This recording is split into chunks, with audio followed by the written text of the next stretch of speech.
Assalamualaikum Pak Zaki. Waalaikumsalam Ibu Nisa. Selamat pagi. Ya pagi. Apa kabarnya pagi ini? Alhamdulillah baiklah seperti biasa.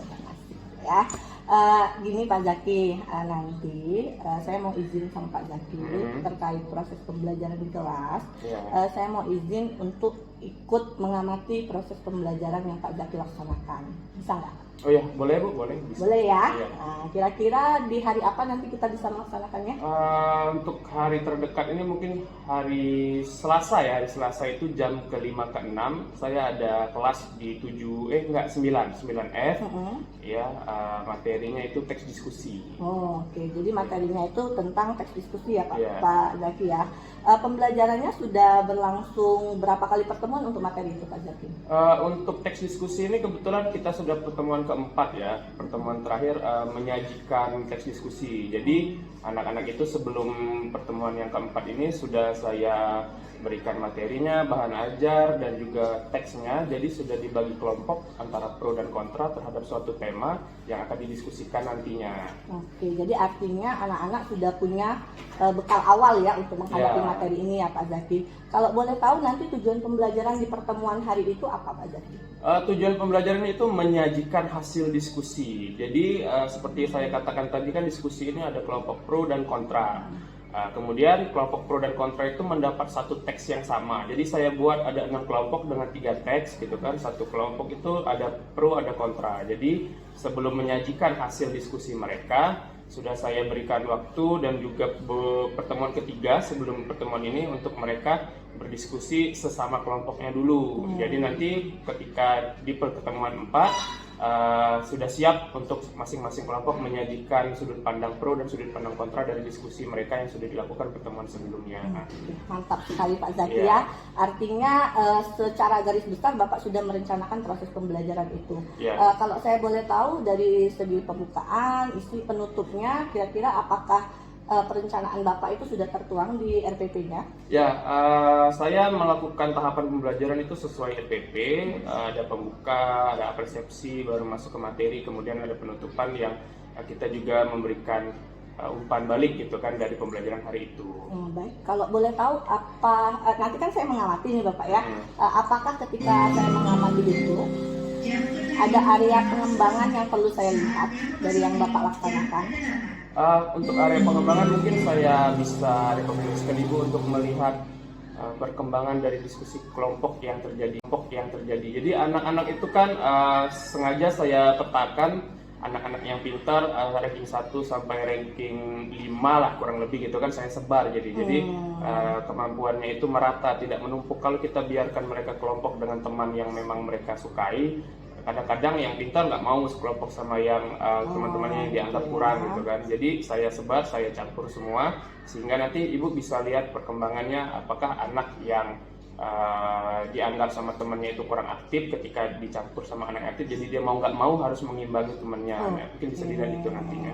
Artinya di awal Bapak sudah memetakan ya untuk pembagian kelompoknya nanti. Berarti itu dari Bapak sendiri itu sudah ada diferensiasinya nanti Pak ya.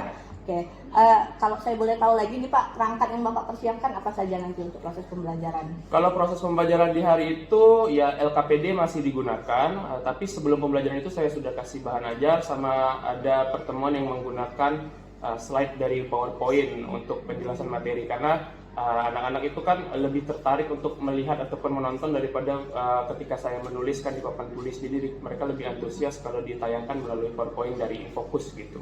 Baik, menarik sekali Pak Zaki ya. Jadi dari saya mendengarkan Bapak menceritakan proses pembelajaran yang rencananya nanti akan dilaksanakan, saya rasanya ingin mengikuti itu. Jadi terima kasih banyak Pak Zaki. Kita sampai berjumpa nanti di hari proses pembelajarannya. Mudah-mudahan nanti semuanya bisa terlaksana dengan baik ya. Terima kasih banyak Pak Zaki. Assalamualaikum. Waalaikumsalam.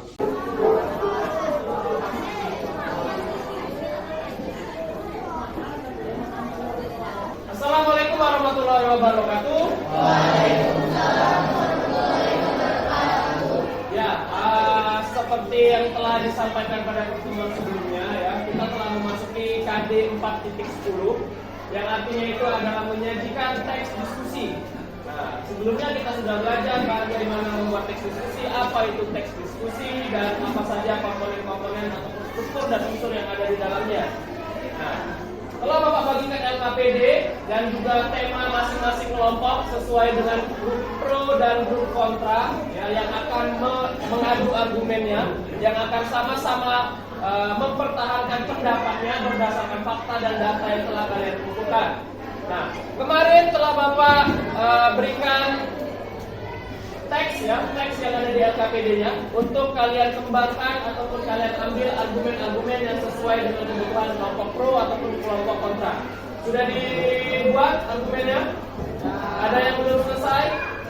Gak apa-apa, kalau ada yang belum selesai kita selesaikan dulu. Nanti setelah selesai baru nanti kita akan ambil kelompok yang siap untuk kita coba mengadu argumennya ataupun membuat diskusi yang pro dan yang kontra. Masih ada yang belum? Kelompok yang belum, coba angkat tangan. Kelompok yang belum selesai mengembangkan argumennya. Sudah semua berarti? Oke, kalau sudah semua, yang mau dan siap untuk berpartisipasi memulai diskusi, kelompok mana? Ada yang mau bersedia? Kelompok mana yang sudah siap?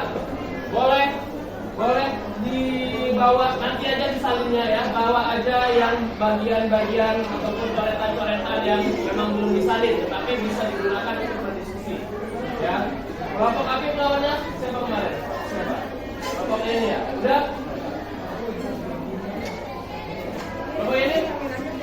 Yang mana? MSG? MSG siapa kemarin? MSG semuanya nggak masuk ya? Oke, berarti kita coba yang ibu kota negara ya. Ibu kota negara. Mana kelompok ibu kota negara? Oke, coba silakan maju. Kelompok pro dan kelompok kontra kita akan coba melihat bagian dari diskusi juga. Tetapi kelompok yang berdiskusi itu adalah 2 kelompok pro dan 2 kelompok kontra yang ada di depan. Jadi yang lain juga terlibat diskusi, nanti akan Bapak moderatori. Kalau kalian pernah nonton debat calon presiden ya, debat calon presiden kan, audiens atau penonton itu akan diberikan kesempatan untuk bertanya pada kelompok pro ataupun kelompok kontra terhadap argumen-argumen yang akan mereka sampaikan. Nah, kelompok pro dan kelompok kontra di sini nanti akan saling berhadapan dan memberikan pendapatnya, ya. Yang satu nanti akan merespon pendapat yang disampaikan berdasarkan data dan fakta yang sudah kamu kumpulkan. Kemarin kan sudah Bapak berikan LKPD-nya, sudah Bapak berikan teksnya, jadi tinggal kamu secara berkelompok mendiskusikan ingin memakai argumen yang mana sesuai dengan keperluan atau kepentingan kelompok kamu. Sebelumnya kita akan sama-sama mendengar baik yang pro ataupun yang kontra beserta peserta ataupun penonton ya tentang teks yang akan mereka bahas. Oke. Yang lain mendengarkan dan sama-sama menyimak. Selamat siang Pak Zaki. Ya, siang Ibu. Bagaimana perasaannya setelah melaksanakan proses pembelajaran Ya, tadi? alhamdulillah ya, lega juga udah selesai satu materi. Oke.